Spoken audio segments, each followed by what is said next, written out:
Why a seminar about attic ventilation, and why for 15 years? We thought this comment that came into our Facebook page earlier in 2012 summarized it pretty well. Attic ventilation affects the durability of the roof. It fights heat in the summer, moisture in the winter, and in climates pelted with snow, Illinois, ice dams. That's why attic ventilation is important. Let's examine each of these a little closer. Net free area. It's the total clear and free area for a non-powered vent through which air can pass through minus any obstructions. Here's a cut piece of our ridge vent, shingle vent 2. We rate this at 18 square inches of NFA per linear foot. That's our claim. What we're really telling the installer out there, every physical foot of this vent, you've got 18 clear and free inches through which air can pass through. Whether it's an intake or an exhaust vent, the manufacturer slaps an NFA digit on it. The good thing about a power fan, because it has at least a thermostat control, it'll turn on whenever we need it to. As the heat rises and reaches that thermostat setting, that kicks on the motor and it begins to ventilate for us. If it also has a humidistat control, it'll tackle the 2 to 4 gallons of water vapor we're generating as occupants of the house in the winter. I happen to be holding a combination thermostat, humidistat control box. 2 controls, 1 box. If the power fan only has a thermostat on it, the only thing turning it on 12 months out of the year is heat buildup. It will not tackle moisture. Here's why we recommend ridge vents as choice number 1 for exhaust ventilation if the house design allows for it. Bullet point number 2. You're going to get from a ridge vent what you can't get from any of the other vents we just talked about. Continuous, uniform flow of air. No dead spots, because we're installing this thing end to end on the roof. Balance it with proper intake, no dead spots. Power fans, gable louvers, turbines, box vents cannot make that claim. I'm very proud to tell you Hip Ridge Vent is the only ridge vent on the market designed and installed on a hip that survived a rather difficult Miami-Dade County test, withstanding 1,200 gallons of wind-driven rain from multiple angles. We're going to watch the vent pass that test live in a little bit. Here's the underside of the vent.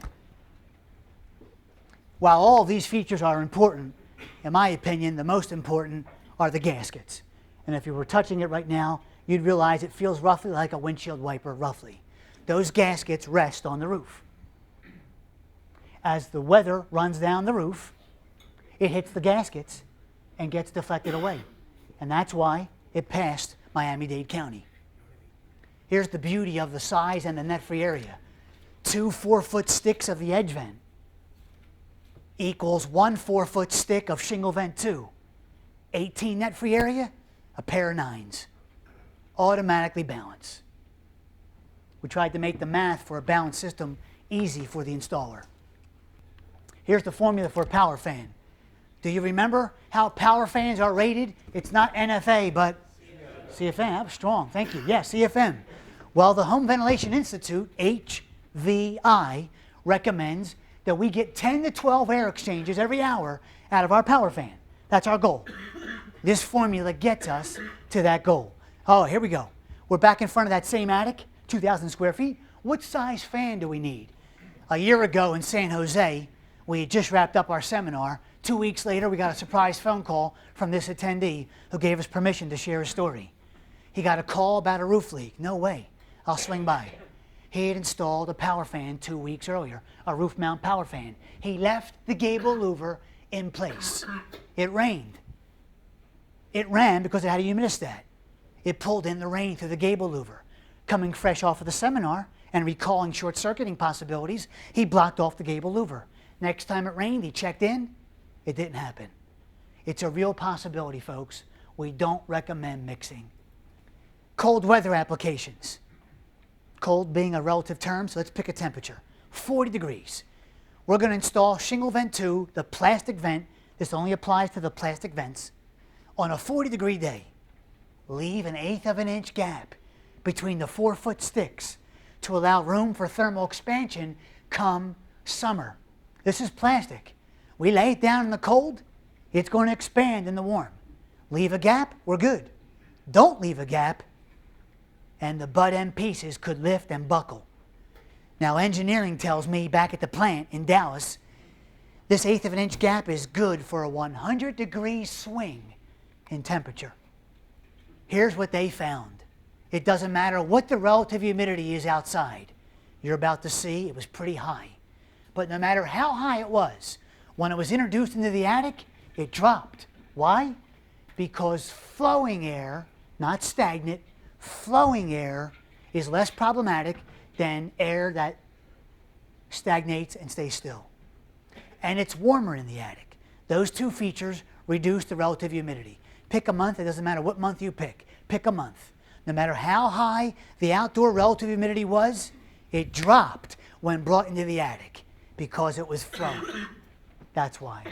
Balanced moving air is not problematic, even in coastal climates. Leave behind brochure for the homeowner. 5 things the homeowner should know about proper attic ventilation, including it's a mistake, homeowner, to continue to pressure your roofer to mix 2 different types of exhaust vents. Would you kindly back off? That's in that brochure at the request of past attendees. Look, we don't want something to go wrong after the event. We don't. But it sure is nice to be able to step into the attic if you have to and do a visual inspection. We spray foam the underside of the deck, we've lost the ability to visually inspect. What if there's a roof leak? When will we know?